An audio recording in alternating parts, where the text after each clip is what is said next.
एक राजा थे गजेंद्र। गज नाम का एक राजा था गजेंद्र। उसका विशाल बड़ा परिवार था। आसीद गिरवरो राजन स्त्रिकूलायत विस्तृता, यानी एक क्षीरोदेना वृतासी मान्यो जना यदा मुक्षता। आसीद गिरवरो राजम स्त्रिकूटायत विस्तृत, यानी और वहां पर एक हाथी गजेंद्र रहता था। बहुत विशाल परिवार था उसका, विशाल परिवार था। और उस विशाल परिवार में पत्नियों के साथ अपने जीवन को यातना कर रहा था राजा। जब ये निकल के जाता था तो जय जयकार करते थे, राजा गजेंद्र की जय हो, राजा गजेंद्र की जय हो, राजा गजेंद्र की जय हो, जय जयकार करते थे। तो सूत जी महाराज कह रहे हैं, सोनक ऋषियों, एक समय की बात थी, गजेंद्र सरोवर में स्नान करने के ताई गया। जैसे ही स्नान करने के लिए गया तो उस सरोवर के अंदर एक ग्राह रहता था। उस ग्राह ने इस गजेंद्र के पैरों को पकड़ लिया।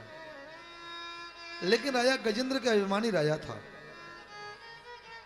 और अभिमानी जब राजा था गजेंद्र, तो सूत जी महाराज कहते हैं, नारायणं नमस्कृत्य नरं चैव नरोत्तमं देवीं सरस्वतीं व्यासं ततो जयं मुदीरये। यानी गजेंद्र भगवान का भक्त तो था, लेकिन अभिमान था। भक्ति करते करते जीवन में अभिमान आ जाता है। लोगों के अंदर ऐसा नहीं होना चाहिए।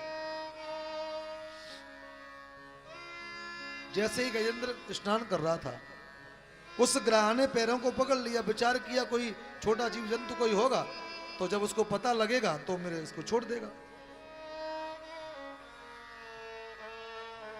पत्नी आई, सभी पत्नी जब आई, एक से एक दूसरे को खींचना प्रारंभ किया। लेकिन धीमे धीमे ग्राह जलचर जंतु है और गजेंद्र थलचर जंतु है, तो ग्राह की शक्ति बढ़ती रही और गजेंद्र की शक्ति कम होती रही। तो धीमे धीमे उस ग्राह ने गजेंद्र को अंदर ले लिया और सरोवर में, अथाह सरोवर के अंदर ले गया, बीच सरोवर के अंदर। अब गजेंद्र डूबने वाला है। तब इसने नारायण का ध्यान किया, नारायण नमस्कृत्यं नरं चैव नरोत्तमं। और जैसे ही नारायण का ध्यान किया, नारायण प्रकट हो गए और सबसे पहले ग्राह के ऊपर कृपा करी है। क्योंकि अहम हरे तव पादैक मूल दासानुदासो भवतास्म भूय, दासानुदासो भवतास्म भूय, यानी जो दास का भी दास मेरे भगवान को प्रिय है। तो गजेंद्र ने मेरे नारायण को पुकारा तो सबसे पहले ग्राह के ऊपर कृपा करी है। तो इस गजेंद्र की कथा से हमको सुनना, इसको ऐसा मानना चाहिए कि जीवन में सहारा कोई किसी का नहीं है, सहारा केवल नारायण का है। गजेंद्र जब अंदर जा रहा था, ग्राह खींच रहा था, तो गजेंद्र ने पूरे परिवार को बुलाया। सबने कह दिया कि तुम तो डूबने वाले हो, तुम तो मरने वाले हो, लेकिन हमको क्यों लेना चाहते हो? खूब करते रहना। जिस समय हम कमाने लायक नहीं रहेंगे, हमारी स्थिति कमजोर हो जाएगी, तो लोग हमसे प्रेम नहीं करेंगे, लोग हमसे बात ही नहीं करेंगे। इसलिए हर समय नारायण का ध्यान करना चाहिए। जिस समय वृद्धावस्था जब प्रारंभ होती है, श्रवण समीप वही सत केसा, जब बुढ़ापा नजदीक आता है, तो धीमे धीमे सब मार्ग अपने बच्चों के पास छोड़ना चाहिए और अपने नारायण का सहारा लेना चाहिए। ऐसी गाथा का वर्णन किया है।